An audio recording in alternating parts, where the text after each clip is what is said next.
रजनीश, अंग्रेजों की मैंने जो बता दी पॉलिसी जिसमें उनकी मेकिंग होती वो एक चीज़ है, लेकिन रजनीश तीन बहुत गहरी परंपरा से या तीन तरह के व्यक्तियों से या तीन व्यक्तियों से बहुत गहरे में प्रभावित हो जाते हैं, जो उनकी पूरी की पूरी जीवन में दिखाई देता है। पहली बात तो बहुत अच्छी बात आपने कही थी अनुपम जी की रजनीश स्कूल से निकले हुए एक प्रोफेसर हैं और वो पूरी ज़िंदगी प्रोफेसर रहते हैं, गुरु नहीं होते हैं। इसको याद रखिएगा। मेरी दृष्टिकोण में गुरु और शिक्षक बहुत अलग अलग चीज़ है। शिक्षक वो बताता है जो उसने सुना है, जो उसको मिला है किसी अन्य के द्वारा। गुरु वह बताने में सफल हो जाता है जो उसे मिला था उसकी अपनी ही खोज में। रजनीश के पूरे वांग्मय में कुछ भी रजनीश का नहीं मिलता है, कुछ भी नहीं मिलता है। जो भी कुछ है उसके पूर्ववर्तियों का है। रजनीश दरअसल घोषणा नहीं करते हैं, रजनीश अपना बचाव करते हैं ये कहते हुए कि जो मैं कह रहा हूं वो नया नहीं है, बल्कि मैं पुराने को साफ करके ला रहा हूं। ये बचाव है, ये अपने को बचा लेने का एक तरीका है। भाषण की एक कला है, बहुत गहरी कला है और बड़ा पॉलिटिकल स्टेटमेंट होता है। ये आपको नहीं आता है तो इसे स्वीकार कर लेने में क्या समस्या थी आपको कि मुझे नहीं आता है, मेरे पास कुछ भी मौलिक नहीं है। मैंने दरअसल बहुत सारी किताबें पढ़ी हैं और बहुत सारी चीजें मैंने देखी हैं, ऑब्जर्व की हैं और मैं उन्हीं के बारे में कुछ कुछ कह रहा हूं। इतना कह देने से रजनीश शायद ज्यादा मौलिक और ज्यादा अट्रैक्टिव हो जाते मेरे लिए। कृष्णमूर्ति पे भी प्रभाव है, बहुत गहरे तक प्रभाव है बुद्ध का, लेकिन कृष्णमूर्ति फिर भी बहुत मौलिक हो जाते हैं। उनकी भाषा, उनके उदाहरण, उनके भाषण, उनमें एक मौलिकता है। और यही बात है कि रजनीश को कृष्णमूर्ति बहुत सताते हैं, किसी भूत की तरह सताते हैं।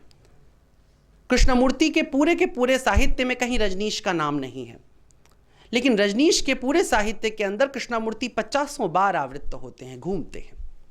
ये प्रिटेंड करने में रजनीश की बहुत रुचि थी कि कृष्णमूर्ति पे जो बुद्ध नहीं आ सका, दरअसल वो बुद्ध मुझसे आकर के गुजरा और बाद में बाकायदा वो इसे बताते हैं कि बुद्ध मुझे मिला था और मैंने बुद्ध को तृप्त करके छोड़ दिया। What the hell you are talking, what the hell. ऐसा नहीं होता है। रजनीश झूठ बोलने की कला में अद्भुत महारत रखते हैं, अद्भुत। सभी वक्ता झूठ बोलने में बड़े माहिर होते हैं, मैं भी होऊंगा। रजनीश अद्भुत हैं इसमें। और अगर वो अद्भुत झूठ पढ़ना हो आपको कभी रजनीश की भाषा में, तो द गोल्डन चाइल्डहुड शायद उनकी बचपन की किताब है, स्वर्णिम बचपन के नाम से हिंदी में उपलब्ध है। उनके बचपन की कहानियां कहने को हैं, लेकिन बचपन की नहीं है। दरअसल उस बहाने से वो पूरी बायोग्राफी अपनी बता देते हैं और उसका पहला ही झूठ शुरू होता है यहां से, जब वो कहते हैं कि बायोग्राफी झूठे लोग लिखवाते हैं, आडंबरी लिखवाते हैं। अगर तुमको झूठ बायोग्राफी में देखना है तो तुम गांधी की बायोग्राफी लिखो, उसके जैसे कुटिल लोग लिखेंगे, मैं नहीं लिख सकता हूं। लेकिन डेंटिस्ट के साथ बैठ करके वो अपने दांत ठीक करवाने के बहाने अपनी पूरी जिंदगी की महानता की सारी झूठी व्याख्याएं सुना देते हैं, जिनमें से 90% झूठ है। जैसे कि उनके सभाओं में पूछे जाने वाले सवाल प्रायः झूठे लोगों के होते थे। गूदड़मड़ फूहड़मल ने अभी अभी ये प्रश्न पूछा है, ऐसा भी नाम होता है? जिस उत्तर की तैयारी है, उस उत्तर की तैयारी को करने के बाद उसके लिए एक प्रश्न भी रजनीश तैयार करते थे और उसके लिए एक प्रश्नकर्ता भी था। अभी हर्ष ने जैसे पूछ दिया, ऐसा नहीं करते थे रजनीश, आप सीधा सीधा नहीं करते थे उसका डिस्कशन। रजनीश के यहां सवाल लिख करके पहुंचते थे और रजनीश उसमें से छटाई करते थे, जिनमें से प्रायः अधिकतर सवाल उनके अपने बनाए हुए होते थे और कई टेबल होते थे, जिसे मनोज कुमार जैसे लोग पूछा करते थे। ऐसा भी था। ये रजनीश की बुराई करने की बात नहीं मैं कर रहा हूं, रजनीश का आकलन कर रहा हूं, जैसा रजनीश ने जीवन भर अपने से पूर्ववर्तियों का आकलन किया। बहुत जरूरी है यहां समझना। रजनीश को लेकर के कई प्रकार की भ्रांतियां हैं, बहुत गहरी भ्रांतियां हैं। रजनीश की अच्छाइयों को लेकर के भी भ्रांतियां हैं, उनकी बुराइयों को भी लेकर। प्रायः आम जनता उस चीज को बुरा मानती है रजनीश के जो वास्तव में रजनीश की अच्छाई थी।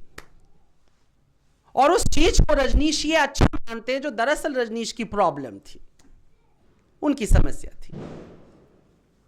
रजनीश को भगवान बनने की बड़ी आकांक्षा है, और किसी भी जैनी को यह आकांक्षा हो सकती है, क्योंकि जैनिज्म में भगवान बनना बहुत बड़ी समस्या नहीं थी। रजनीश है कौन? रजनीश को पहले हम देखते हैं आकर के वो पैदा कहां होते हैं। रेवोल्यूशन जिसे कहते हैं, रजनीश को यही ना कहते हैं रिबेल। उन्होंने बार बार ये प्रिटेंड करने की कोशिश की कि अगर संसार की सबसे विद्रोही आत्मा, जिसको खलील जिब्रान खोजते खोजते मर जाता, अगर तुम्हें कहीं ढूंढना है तो रजनीश ओशो के पास मिलेगा। तो हमें यह देखना पड़ेगा क्या रजनीश ने सचमुच कोई विद्रोह किया? यह बहुत जरूरी है। तो विद्रोह देखें हम जरा, किसको हम विद्रोह कहते हैं? मानव इतिहास के कुछ बड़े विद्रोह खोजते हैं हम। सारा का सारा गोकुल, सारा का सारा मथुरा इंद्र की पूजा करता है और इंद्र को चढ़ावा चढ़ाता है। इंद्र के बहाने वो चढ़ावा मथुरा के राजा कंस तक पहुंचता है, और इस बात को देखते हुए कृष्ण बहुत नाराज होते हैं और वो कहते हैं आज के बाद इंद्र की पूजा नहीं होगी। अगर वर्षा के लिए तुम्हें किसी की पूजा करनी है तो इस पर्वत की पूजा कर लो, गोवर्धन पूजा। और उस गोवर्धन को कानी उंगली पर लेकर के छोटा सा 7 साल का 5 साल का कृष्ण खड़ा हो जाता है। विद्रोह यहां से होता है। एंटी क्लॉक नहीं चल रहा है कृष्ण केवल व्यवस्था के उस खामी पर अपनी उंगली रखता है जो वहां पर है। रिवोल्ट करता है तो खत्म कर देता है। इंद्र की पूजा गौतम के श्राप से खत्म हुई कि नहीं खत्म हुई ये मुझे नहीं पता, लेकिन कृष्ण के गोवर्धन उठा लेने से जरूर खत्म हो गई। और कितना वैज्ञानिक है, पर्वतों का होना तुम्हारे लिए वर्षा का सबसे बड़ा कारण है। इब्राहिम मूर्ति बनाने वाले खानदान में पैदा होता है, बुतें बनती हैं वहां पर, सब बुत परस्त हैं, बुतों की बिजनेस हो रहा है, मूर्तियों का ही व्यापार हो रहा है। और इब्राहिम एक दिन सारी मूर्तियां गिरा देता है, तोड़ देता है, कहता है ये सब बुतें नकली हैं, खुदा इन बुतों में नहीं बसता है। रेवोल्यूशन है, रिवोल्ट है, विरोध है। सारा खानदान जिस मूर्ति के सामने झुका था, तुमने उस मूर्ति को लात मार के गिरा दिया, रिवोल्ट होता है ये। मक्का के अंदर मोहम्मद है, बड़ा इज्जतदार इंसान है, लोग उसको बहुत पसंद करते हैं, बहुत इज्जत देते हैं, लोग उनके नाम पे कस्में खाते हैं। ये सब जानते हुए भी कि मेरी इज्जत अगले मिनट इस मक्का में खत्म हो जाएगी, मोहम्मद को जब ये लगता है कि नहीं, इस काबे में रखी हुई बुतें नकली खुदाओं की हैं, दरअसल इनमें से कहीं खुदा नहीं बसता है, तो वो काबा तोड़ने के लिए, उन बुतों को गिराने के लिए सारी जंग लड़ते हैं। 16 साल तक लड़ते हैं, गालियां सुनते हैं, हत्या की सैकड़ों कोशिश होती है, लेकिन खरीदने की लाखों कोशिशें होती हैं, लेकिन नहीं बिकते हैं तो नहीं बिकते हैं। रिवोल्ट ये होता है। जीसस से सिर्फ इतना ही तो यहूदी चाहते थे कि वो इतना कह दें कि दरअसल वो ईश्वर के पुत्र नहीं हैं। एक छोटा सा स्टेटमेंट था, जीसस दे सकते थे और इस पर जान बच सकती थी, पर जीसस ने नहीं दिया। वो ईश्वर का पुत्र है। रिवोल्ट ये होता है कि सूली पर लटकते वक्त भी वो अपने इथिक पे नहीं गिरता है, वो कहता इन्हें माफ कर देना, ये नहीं जानते ये क्या कर रहे हैं। इथिक उसका यही था, मर्सी। रिवोल्ट विद्रोह है। नीट से विद्रोह करता है, फेडरिक नीट से। एक क्रिश्चियन परिवार में पैदा है, बचपन से उसके आसपास रिचुअल्स, कर्मकांड भरे पड़े हैं। कितना खौफ होता है कि ईसाई के मन में। अगर तुम्हें रिलीजन का खौफ देखना है तो एक ईसाई से मिलकर के देखो, कितना गहरा खौफ होता है। एक मुसलमान के मन में कितना खौफ होता है रिलीजन का। तुम कभी एक मुसलमान के करीब गए हो, वो तुम्हारा दुश्मन नहीं है, वो दरअसल अपने रिलीजन से बहुत डरा हुआ होता है। आज तक तुम्हें एक भी मुसलमान रिवोल्ट करता हुआ एक बड़ा दार्शनिक नहीं मिलता है। सलमान रश्दी थोड़ा सा होने की कोशिश करता है, लेकिन वो तो पैसों के चक्कर में होने की कोशिश करता है, उलझुल बातें करता है। कोई बड़ा रेवोल्यूशन नहीं होता है, बहुत गहरे तक अंदर तक गया होता है खुदा का खौफ खुदा। उसे इनकार कर दे बहुत मुश्किल काम है। ऐसे ईसाई इनकार कर दे ईश्वर को, क्या होगा उस दिन जिस दिन जजमेंट हो रहा होगा। पर निट से इनकार कर देता है, कहता है ईश्वर मर चुका है। आप एक ईसाई के मुंह से इस स्टेटमेंट की कल्पना कर सकते हैं? ये ऐसे जैसे काशी में रहने वाले किसी पंडा खानदान के व्यक्ति के मुंह से ये निकल जाए कि ये जो शिवलिंग विश्वनाथ जिसको तुम कहते हो ये पाखंड है। फिर भी वो पॉसिबिलिटी हो सकती है 2 मिनट, क्योंकि हिंदुओं क्या ऐसा कह देने से आप पे ईश निंदा लगा के हत्या नहीं की जाएगी। लेकिन निट्से के लिए बहुत बड़ी ये समस्या थी। पर निट्से ऐसा कहता है, खुलेआम कहता है कि कोई ईश्वर नहीं है, ईश्वर की हत्या हो चुकी है, मनुष्य ने इसे अपने फायदे के लिए बनाया था, अपने फायदे के लिए इसको मार के खत्म कर देगा। रिवोल्ट है, विद्रोह है।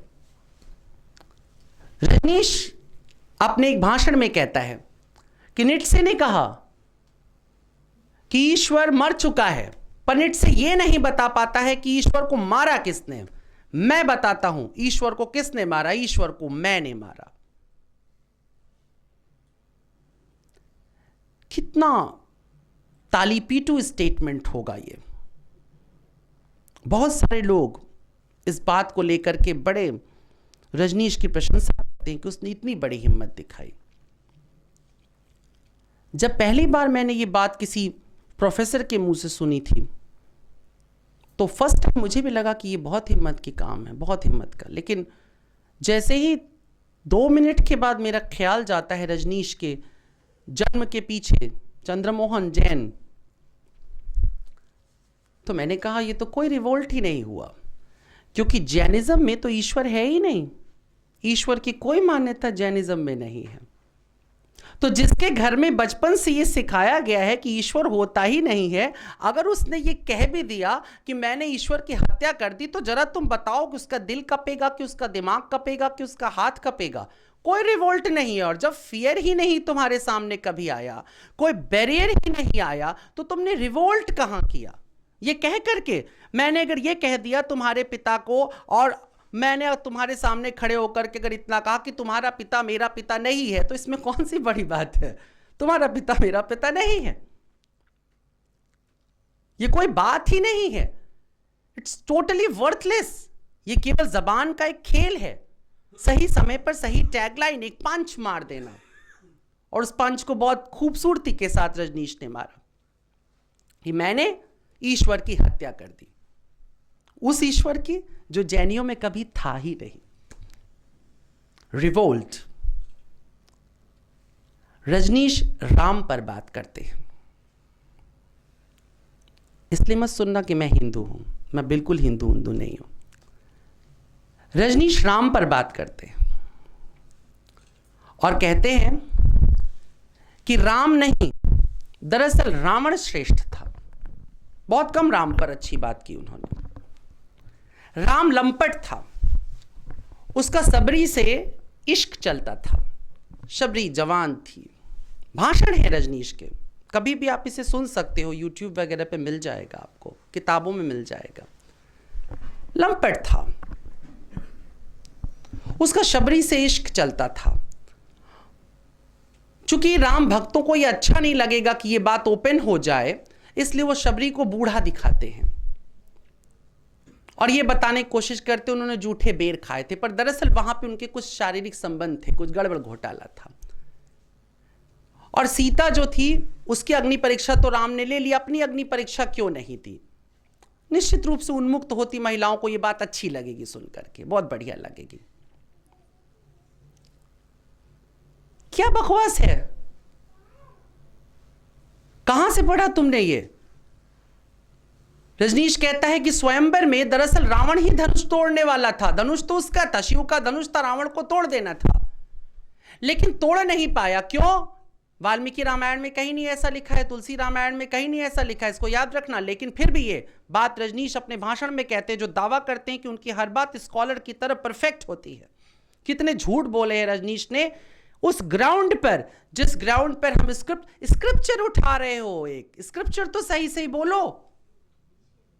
मुझे अगर राम नहीं पसंद तो मैं डंके के चोट पे कह सकता हूं मुझे नफरत है राम से, मगर ये मेरा अपना विजन हो सकता है। मैं ये नहीं कह सकता हूं कि तुलसी ने अनाप शनाप तरीके से राम को रख दिया, राम तो दरअसल घटिया थे। मैं राजेंद्र यादव नहीं हूं, नॉट राजेंद्र यादव वगैरह, ये सारी खेप है, रजनीश की पैदाइश है।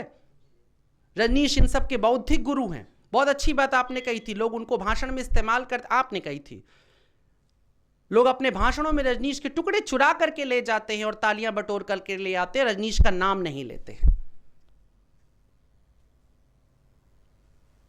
ये उनकी खराबी नहीं है, ये रजनीश के कर्मों का प्रतिफल है। जैसे गांधी के कर्मों का प्रतिफल नोट पर छपी उसकी तस्वीर है। प्रकृति तुम्हारे साथ सटीक न्याय करती है।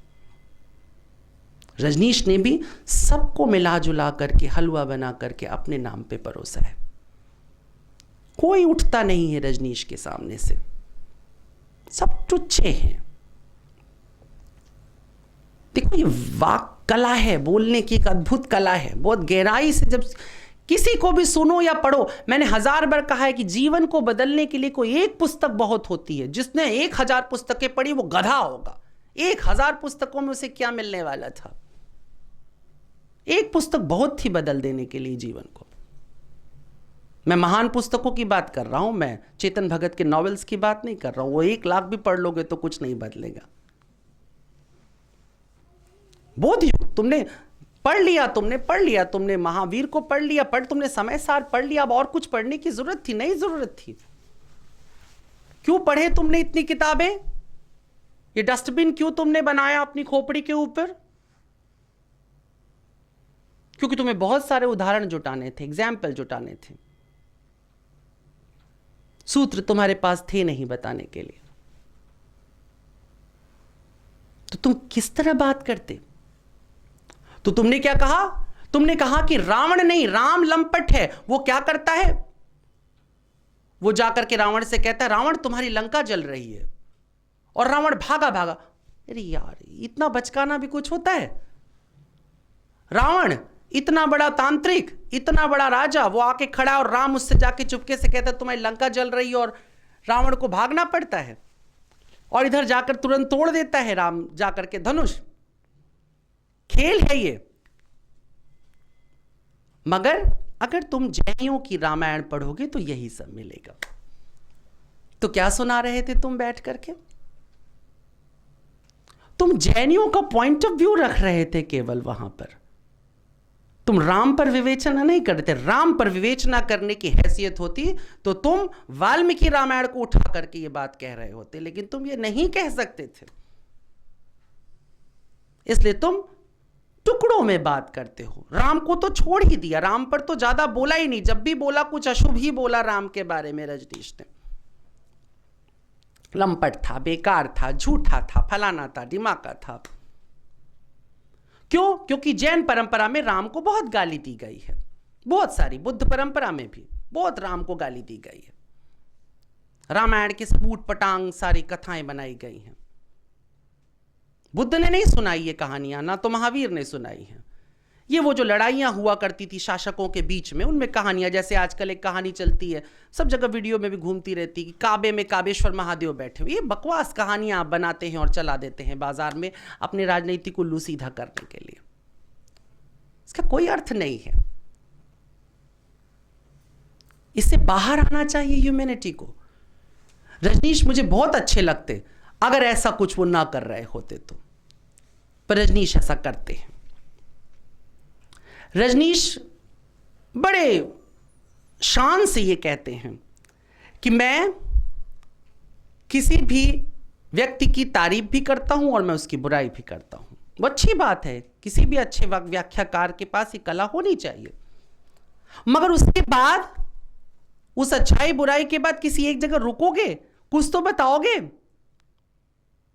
कृष्ण की मैंने अच्छाई भी बता दी, बुराई भी बता दी, पर अल्टीमेटली क्या तुमने हाथ में दिया? अगर कुछ भी नहीं मैंने दिया तो मैंने इतना समय क्यों खाया था?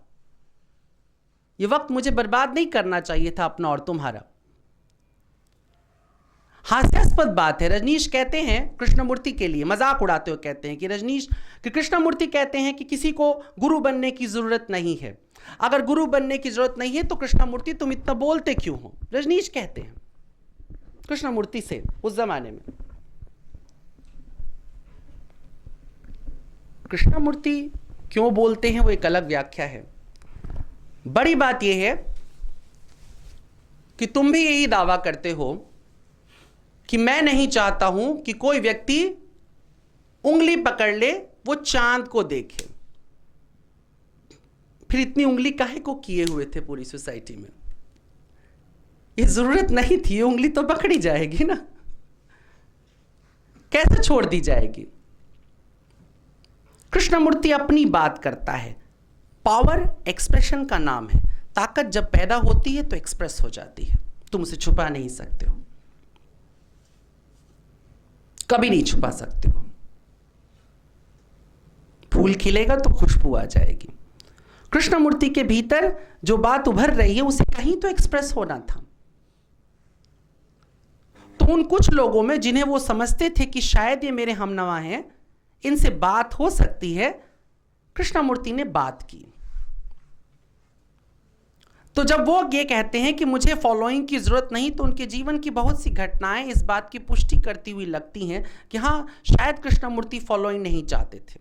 यद्यपि ऐसा सच नहीं था, कृष्णमूर्ति भी फॉलोइंग चाहते थे, लेकिन उस कदर वो पागल नहीं थे फॉलोअर्स बनाने के लिए जिस तरह से कि रजनीश थे।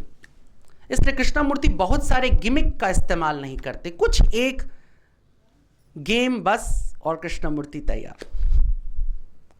लेकिन रजनीश के पास बहुत सारे गिमिक है, क्योंकि उनको मार्केट को रोज रोज एनालाइज करना था और नए नए प्रोडक्ट बाजार में डालने थे। तो शुरुआत होती है महावीर से, बात शुरू वहां से होती है। जैनी है, ठेठ जैनी है, जैनियों के बीच बैठते हैं और शुरू करते हैं महावीर पर बोलना और धज्जियां उड़ा करके रख देते हैं जैन संतों और महात्माओं की।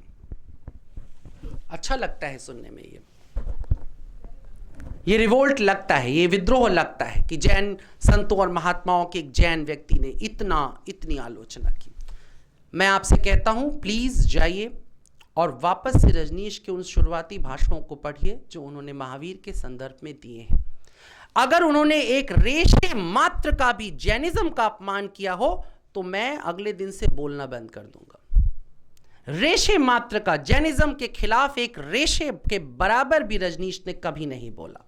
जो कुछ भी बोला वो ऊपर के कपड़ों के लिए बोला। बाल नोचते हैं तो नंगे घूमते हैं, तो फलाना होते हैं, तो डिकाना होते हैं। क्यों? क्योंकि जैन श्वेतांबरी थे वो, ये भी याद रखिएगा। तो रजनीश के निशाने पर जो मुनि हैं, जो संत हैं, जो जैनी लोग हैं, वो दिगंबर जैन मुनि आते हैं। ज्यादा श्वेतांबरियों पे बोला है उन्होंने, लेकिन ज्यादा निशाने पर वो पड़े हुए हैं। कौन सा विद्रोह कर रहे थे, किसके लिए? आपको पता है, रजनीश ने जब तक डिजाइनर कपड़े नहीं पहने तब तक वो सिर्फ सफेद कपड़ा पहन करके घूमा करते थे अपने सन्यास के साथ। श्वेतांबरी परंपरा है, परंपरा के विरुद्ध नहीं रजनीश होते हैं, ट्रेडिशन को तोड़ते नहीं है रजनीश, अपने ट्रेडिशन के अंदर ही रहते हैं। इतना ट्रेडिशनल व्यक्ति, और ना केवल ट्रेडिशनल बल्कि कंजर्वेटिव। रजनीश बहुत ही कंजर्वेटिव व्यक्ति है, बहुत कंजर्वेटिव।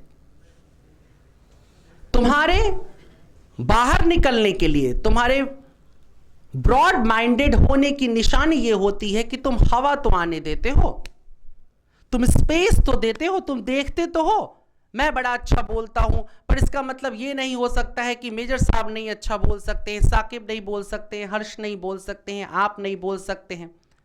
अगर मैं ये सोच करके बैठा हूं तो मैं एक कंजर्वेटिव आदमी हूं, एक नैरो माइंडेड व्यक्ति हूं।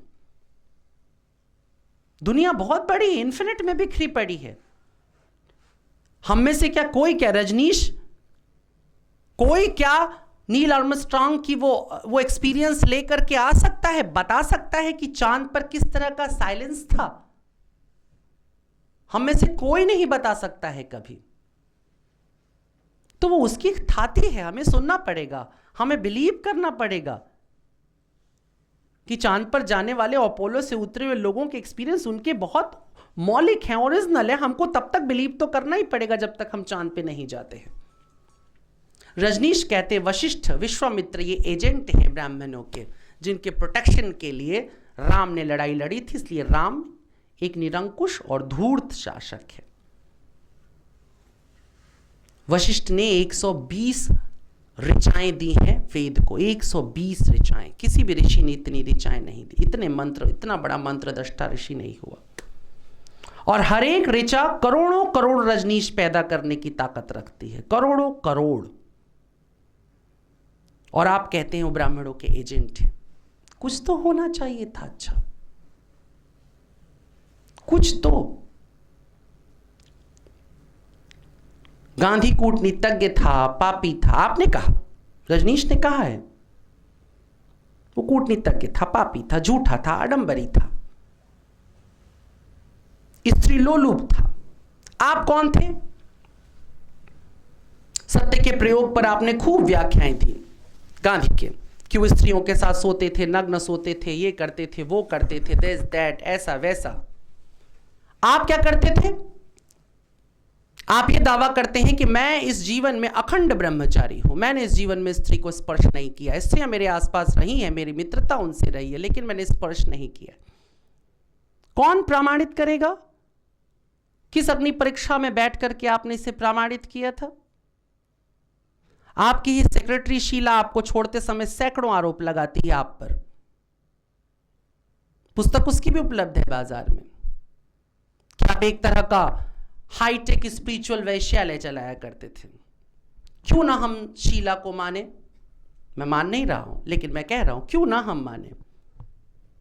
क्योंकि अगर आप बुद्ध थे तो शीला को इतना तो बुद्धि दे देते कि वो बुद्ध के विषय में ऐसा ना बोलती। क्योंकि बुद्ध के पास तो जानी मानी वैश्याएं गई, आम्रपाली गई, वासोदत्ता गई, वो तो बुद्ध के चरणों में जाकर के बैठ गई। वो बहुत बड़ी वैश्याएं थी, बहुत धनाढ्य थी। क्या हुआ उनको कि उन्होंने इस देह के अभिमान को त्याग करके आत्मा और चित्त की खोज में अपना जीवन समर्पित कर दिया। आप इतने बड़े बुद्ध थे, जगत की अद्भुत घटना थे, साक्षात भगवान थे, लेकिन आपके आसपास बैठी हुई शीला जो आपके रग रग पर काबिज थी, अगर आप रजनीश की जिंदगी को जानते हैं तो वो आपको गालियां देते हुए, आपको धोखा देते हुए रजनीशपुरम से फरार हो जाती है। आप रोते हैं। रजनीश की जिंदगी का वाक्य है, वो रोते हैं, अपनी किताबों की होली तक जलवाते हैं, सब कुछ करते हैं, माला गले से उतरवा देते हैं, भगवान शब्द मिटवा देते हैं। उसके पहले तो भगवान रजनीश थे, उसके बाद अपने एक नया शब्द वो खोजते हैं, ओशो, ओशैनिक से निकाल करके, एक अंग्रेज की लिखी हुई किताब ओशैनिक समथिंग, उससे निकाल करके ले आते हैं। ये सब क्या है? गांधी तो पतित था, आपने बता दिया, आप क्या थे? और इस तरह की व्यक्तिगत टिप्पणी क्या आप जैसे विस्तृत मस्तिष्क वाले व्यक्ति को शोभा देती थी, जो बात कर रहा था संभोग से समाधि की, जो बात कर रहा था कि स्त्री पुरुष के बीच में साहचर्य खुला हुआ होना चाहिए, जो बात करता था कि संभोग बिल्कुल सामान्य घटना है? तो आप ये दावा करते हैं कि सत्य के प्रयोग, दरअसल ये आडंबर है गांधी का। तो आप नदी को, बाढ़ वाली नदी को आप कूद करके 2 किलोमीटर तक तैर करके कई बार पार करते थे। अरे यार, लिमिट होती है। इतना तो हिंदी फिल्मों में मनमोहन देसाई नहीं झूठ बोलता था, एक्सट्रीम होता है। नेहरू आपके लिए दरवाजा खोलते हैं और दरवाजा खोल करके आपको गाड़ी के अंदर बिठाते हैं। आप छोटे से बच्चे हैं, नेहरू इतने प्रभावित हो जाते हैं मुझे तो लगता है नेहरू ने कभी कमला नेहरू के लिए दरवाजा नहीं खोला होगा गाड़ी का। अब कौन नेहरू से पूछे? जब वो मर जाता तो उसके बाद ही भाषणों में रजनीश की जगह उसको मिलती थी, उसके जिंदा रहते नहीं मिलती थी। एक झूठी कहानी का जिक्र करता हूं, बनारस से जुड़ी हुई, इसलिए रजनीश अपने बचपन की कहानियां सुनाते हुए एक लंबा सा झूठ बोलते हैं। वो ये कहते हैं कि बनारस से एक फकीर आया उनकी नानी के पास, वो जब छोटे थे, और उसके हाथ में एक रोलेक्स की महंगी घड़ी रहती है। और रजनीश कहते हैं मुझे घड़ी चाहिए, लेकिन वो घड़ी नहीं देते हैं, वो उनके पांव छूते हैं और फलाना ठिकाना कि ये क्या हो जाएगा, क्या बन जाएगा, मैं एक दिन लौटूंगा और तुम ऐसे नहीं वैसे, वैसे नहीं वैसे बन जाओगे। ये सब कहानियां सुनाते हैं। बाद में जब उनको संबोधि मिल जाती है उनके हिसाब से, उसके बाद वो आता है और आने के बाद उनको वो रोलेक्स की घड़ी दे देता है। वो कहाँ है? मर चुका है। कोई भी अवेलेबल नहीं है कैरेक्टर उनकी कथा के समय, जो जिंदा कैरेक्टर उनकी बात नहीं है, जो सब मर चुके हैं। मैं भी बताऊं कि मैं जब छोटा था तो ब्रह्मा जी प्रकट हुए थे और मुझे गोद में लेके खिलाते थे। कुछ लोग तो मान लेंगे मेरे आसपास। आपने देखा था ना? राइट। क्या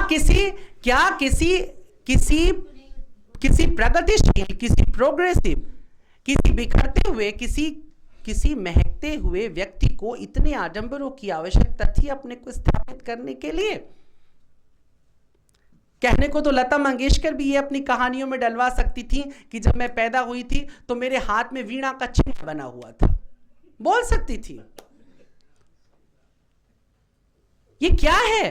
तुम एक तरफ ये कहते हो कि कबीर पंथी झूठ बोलते हैं कि कबीर जो थे वो कमल के फूल पर मिले थे, दरअसल वो ऐसा नहीं हुआ था, वैसा हुआ था। ब्राह्मणों से सताई हुई एक औरत उनको छोड़ करके चली गई थी। ब्राह्मण तो दुश्मन है ही सबके। जिसको मन करे ब्राह्मण के लिए एक बंदूक लेकर के खड़े हो जाओ। इस देश में ब्राह्मण गाली सुनने के लिए पैदा हो रहा है पिछले 100 सालों से। मैं तो बहुत दुखी हूं। अगर अर्जी लगती, एप्लीकेशन लिखती तो मैं मायावती के घर पैदा हुआ होता। कम से कम बीएसपी तो मुझे मिली होती। अभी कोई ऑप्शन नहीं है ब्राह्मणों के पास, कहीं कोई जगह नहीं है। स्थितियां बहुत गड़बड़ हो चुकी है। ब्राह्मणों ने कुकर्म कर दिया और कबीर पैदा होगा। और आप कैसे पैदा हो गए? आप अद्भुत तरीके से पैदा हुए थे। वो तो गनीमत थी कि यहूदी और अंग्रेजों के बीच अमेरिका में बैठ करके दांत उखड़वा रहे थे, इसलिए वो ये नहीं कह पाए कि मैं उस स्वर्ण सिंहासन से नीचे उतरा था। अगर कहीं भारत का कोई डेंटिस्ट होता तो यही नोट करा के रजनीश गए होते कि दरअसल एक पालकी और विमान में मैं आया था और मां की गोद में सीधे कुआं कुआं करने लगा। ये अर्थहीन बातें। जीवन के लिए कितने गिमिक्स और कितने खेल आप सजाते हैं। रजनीश अपनी भाषा शैली में नहीं, अपनी जीवन शैली में कल्पना करते हैं मिखाइल नईमी की बुक ऑफ मीरदाद के अल मुस्तफा की तरह अपने जीवन को बिताने की। वो चाहते हैं उस आर्क ऑफ नोहा को दोबारा जिंदा करना, और वो चाहते हैं कि वो मिखाइल नईमी के उसके, जिसके लिए वो कहते हैं कि मैं बचपन से कलेजे से लगा करके उस किताब को घूमता था। और अक्सर ऐसा होता है। मीना कुमारी ने जब साहब बीबी गुलाम फिल्म में काम किया तो उसके बाद शराब पीने लगी, बनारसी भाषा में चपक के शराब पीने लगी। तो वो तो चपका के घूम रहे थे ना बुक ऑफ मीरदाद को। क्या होगा उनके साथ? उतर गया। दरअसल वो एक्ट शुरू हो गया। नाव, वो धुन, उस पे अल मुस्तफा, उसके चारों तरफ बैठी हुई भीड़, वो प्रॉफिट, खलील जिब्रान का प्रॉफिट। लोग सवाल करते हैं, प्रॉफिट जवाब देता है और एक दिन धुएं में खो जाता है। साइकोलॉजी कहती है कि हम अगर किसी एक घटना को अपने जीवन से जोड़ करके लगातार सोचते चले जाएं तो हम उसी घटना को जीने लग जाते हैं। अगर आप कुछ ज्यादा दिन नहीं, 40 दिन तक आप रोज सुबह से लेकर शाम तक ये सोचिए कि मैं मुगले आजम का बादशाह अकबर हूं। हर्ष, आप ऐसे सोच सकते हैं। 41वें दिन आप मिस्टर मधोक कहेंगे कि सलीम। वो इतना रच जाएगा, भीतर उतर जाएगा, बहुत अंदर चला जाएगा। एकदम ट्रांस कर जाते हैं हम। रजनीश भी ट्रांस कर गए। कब वो अल मुस्तफा बन गए, खलील जिब्रान की, मिखाइल नईमी की किताब का हिस्सा कब बन गए, उनको पता नहीं लगा। दुर्घटना हो गई। अब रजनीश के गिमिक्स शुरू होते हैं। देखो, एक चीज ध्यान रख लो, अब 2 बातें मैंने कह दी हैं, भूलना मत। रजनीश ट्रेडिशनल जैनी है, पूरी जिंदगी ट्रेडिशनल जैनी रहता है। जैन धर्म के अतिरिक्त उसने किसी धर्म को बिल्कुल नहीं स्वीकार किया है। वो जैन धर्म के साथ ही रहता है। ईश्वर को जैन धर्म नहीं मानता है, रजनीश भी नहीं मानता है। जैन धर्म का पूरा फोकस व्यक्तिगत है, व्यक्ति के ऊपर है। रजनीश भी अपने भाषणों में बार बार कहता है इंडिविजुअल पर काम करो। जैन धर्म ध्यान के द्वारा मुक्ति की बात करता है, रजनीश भी ध्यान को ही अपना फोकस बनाता है। रजनीश इसलिए कहता है कि मैंने मोहम्मद की बुराई की, मैंने राम की बुराई की, मैंने कृष्ण की बुराई की, इसलिए सिर्फ बुराई की क्योंकि तुम लोग पात्र में अटक गए हो, तुम लोग दिए में अटक गए, मैं जोत की बात करता हूं। और जब मैं देखता हूं तुम दिए के बर्तन के आकार पे अटक गए हो तो गड़बड़ी हो जाती है, तो मैं कहता हूं नहीं, ये ठीक नहीं है। ये क्या बात है? प्रकाश पर कोई बात होती है? प्रकाश पर कोई बात नहीं होती है। अगर कोई तुमसे ये कहता है कि वो दिए की जोत पर बात कर रहा था तो झूठ बोल रहा है। जोत पर क्या बात होगी सिवाय इसके कि वो जोत है? कोई बात नहीं हो सकती है। मौन पर भाषण करना सिर्फ और सिर्फ अपनी मूर्खता का प्रदर्शन हो सकता है। मौन पर भाषण नहीं होता है, मौन पर मौन रहा जाता है। पात्र पर बात होती है। कृष्ण परमात्मा के स्वरूप में सामने खड़ा है अर्जुन से और कहता है कि यह ज्ञान मैं तुम्हें दे रहा हूं क्योंकि तुम सुपात्र हो। क्यों नहीं कृष्ण को उसके अंदर की ज्योति नजर आ रही थी? भारतीय मीमांसा ने, सनातन धर्म ने पात्रता पर बात की है। पात्र नहीं तो कभी भी, गालिब भी उस पात्रता को कहता है, गिरनी थी हम पे बरके तजल्ली न तूर पर, देते हैं बादा जर्फ कदह खार देखकर। ए अल्लाह, इस्लाम में एक कहानी होती है कि जब मूसा ने कहा कि अल्लाह मुझे तुम्हें देखना है, देखना है, देखना है, देखना है, बहुत जिद जब मचा दी तो अल्लाह ने कहा अच्छा चल तुझे मैं अपना जलवा दिखाता हूं, तूर की तरफ देख। जैसे उन्होंने तूर की तरफ देखा, अल्लाह की रोशनी फैली और तूर पूरा जल गया। मूसा बेहोश हो गए, देख नहीं सके उस चमक के आगे कुछ भी। गालिब कहते हैं कि गिरनी थी हम पे बर्क के तजल्ली न तूर पर। ये जो तेरी रोशनी थी, ये तेरे नूर की जो बिजली थी, वो दरअसल मेरे सीने के ऊपर गिरनी चाहिए थी, किसी तूर उर के पहाड़ पे नहीं गिरनी चाहिए थी। देते हैं बादा ज़र्फ़े कदह खार देखकर, शराबी की औकात देख करके शराब परोसी जाती है। अरे यार अल्लाह, तुम्हें अपना नूर दिखाना था तो किसी इंसान के सीने पर उतर करके दिखाना था। पहाड़ पत्थर कहां से तुम्हें संभाल पाएंगे? देते हैं बादा ज़र्फ़े कदह खार देखकर, शराबी की औकात देख करके शराब ढाली जाती है। एक मैकस को, एक शराब पीने वाले को यह पता है कि शराबी की औकात देख करके शराब पिलाई जानी चाहिए, तो क्या यह उस परम मीमांसाकार को नहीं पता होना चाहिए कि पात्रता के अनुरूप ही सत्य दिया जाएगा? पात्रता से गिरा हुआ सत्य नहीं दिया जा सकता। पात्र संभालेगा कैसे? मैं यहां पे बिठा करके आप सबको बड़े आमिर खान की 15 ठुमरियां इस वक्त सुना दूं, आप सबकी संगीत की परख और संगीत का प्रेम अभी पता लग जाएगा। बनारस में कभी गुलाम अली आए हुए थे कार्यक्रम में, इत्तेफाक से हम लोग उस कार्यक्रम से जुड़े हुए थे। उन्होंने गाना शुरू किया, बहुत देर तक एक ख्याल छेड़ा, एक ठुमरी छेड़ी, तान छेड़ी, पब्लिक पूरी भरी हुई थी टाउन हॉल के मैदान में दूर तक। धीरे धीरे धीरे वो आधा घंटा बीता, 1 घंटा बीता, 1.5 घंटा, वो ऐसे ही कुछ करते रहे और पब्लिक जाते जाते आखिरी में थोड़ी सी बची। अब उन्होंने शुरू की अपनी बेहतरीन गज़लें। सब कुछ ख़त्म होने के बाद पीछे उनसे पूछा गया कि अरे इतनी अच्छी गज़लें आपने बाद में गाई, पहले ही गा देते, इतनी ऑडियंस थी। बोले वो ऑडियंस नहीं थी, वो तमाशा देखने वाले थे। ऑडियंस तो वो थी जो आखिरी में बैठी रह गई। सुनाऊंगा तो कद्रदानों को सुनाऊंगा, भीड़ को क्या सुनाना। रजनीश भीड़ में जाते हैं।